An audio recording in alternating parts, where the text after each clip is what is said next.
A lenda do Saco da Serra. O sítio Saco da Serra, situado na zona rural, a 12 quilômetros da cidade de Capoeiras, Pernambuco, faz fronteira com o sítio Boa Vista do Gurjão. Nessa região, predomina a caatinga. Antes, havia uma vegetação rasteira, acompanhada de árvores grandes como juá, baraúnas, angicos, mulungus e também essa região era cortada pelo rio Uno. Lá vivem algumas famílias: os Ferreira da Silva, conhecido como os Jacinto; os Almeida; os Teixeira Calado, conhecido como os Pinto; os Ferreira da Paz, conhecido como os Cabrinhas; os Silva, conhecido como os Catonho; e os Alves da Silva, que eram conhecidos como Taca Fogo. O senhor Jacinto Ferreira da Silva era dono da maior parte das terras dessa região. Ele dizia: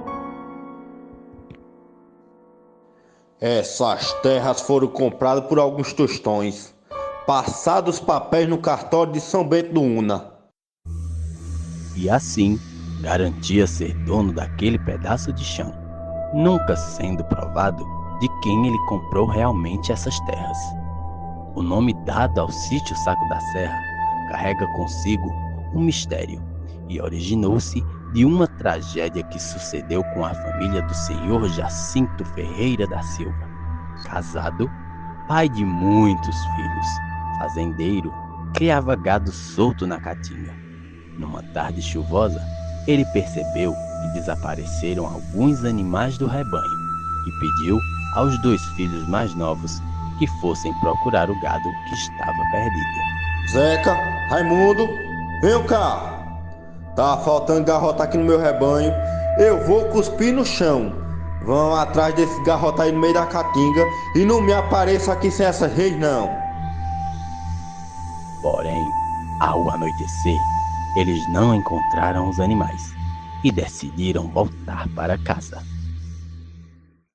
Raimundo, tá tarde. A gente não vai achar os garrotes de painho nessa escuridão, não. E se painho brigar? A gente vai fazer o quê? E eu já tô desmaiando de fome. Eu também. Então vamos botar pra casa e a gente explica a ele. Ao fechar a boca, tiveram um grande susto e viram algo estranho na serra.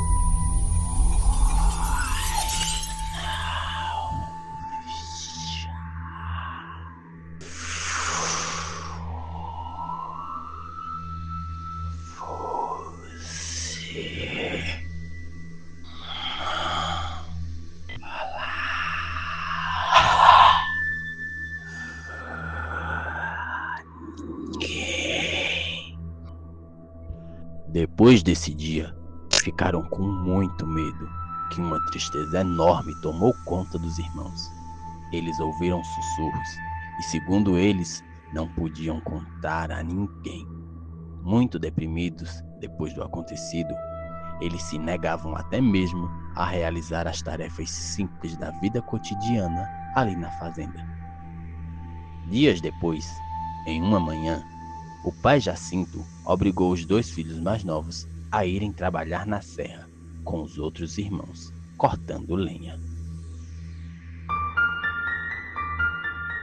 Zeca, Raimundo, pega o machado e enxadeque e vão pra serra, mas Pedro e João, onde já se viu filho meu preguiçoso? Na idade de vocês eu sempre fui trabalhador.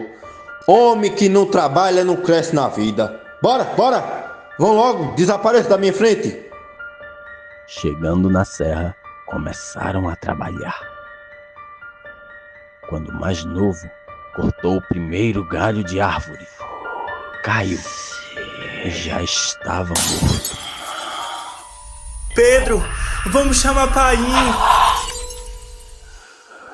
Depois desse acontecido, os irmãos ficaram muito tristes e curiosos para ver e saber o que os irmãos mais novos viram na serra, e não podiam contar, e resolveram ir até a serra procurar o mistério. Ao chegar no meio da serra, avistaram uma árvore e, pendurado em um galho, tinha um saco, enchendo e secando sem parar. Pedro, o que é aquilo? Pedro, assustado, cortou o galho com um saco e levou para casa para mostrar ao pai e perguntar ao irmão menor Raimundo se era aquilo que ele tinha visto. A partir desse dia, o gado começou a morrer. O fazendeiro e seu filho começaram a ficar doentes. Seu Jacinto, apavorado com tudo isso que estava acontecendo, 2 dias depois, resolveu ir até a cidade de São Bento do Una, chamar o vigário para celebrar uma missa em casa e desvendar o mistério. Quando seu Jacinto saiu no carro de boi para buscar o padre, os seus filhos resolveram queimar o galho com um saco. Seu Jacinto, ao retornar com o padre, ficou surpreso por não ver o saco e falaram que não deveriam ter queimado. Assim, o padre pouco pôde ajudar para desvendar esse mistério.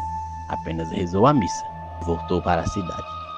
A família do fazendeiro, pouco tempo depois, seguiu a vida. E seu Jacinto viveu nessas terras até a sua morte. E por esse motivo, o lugar passou a ser chamado Sítio Saco da Serra.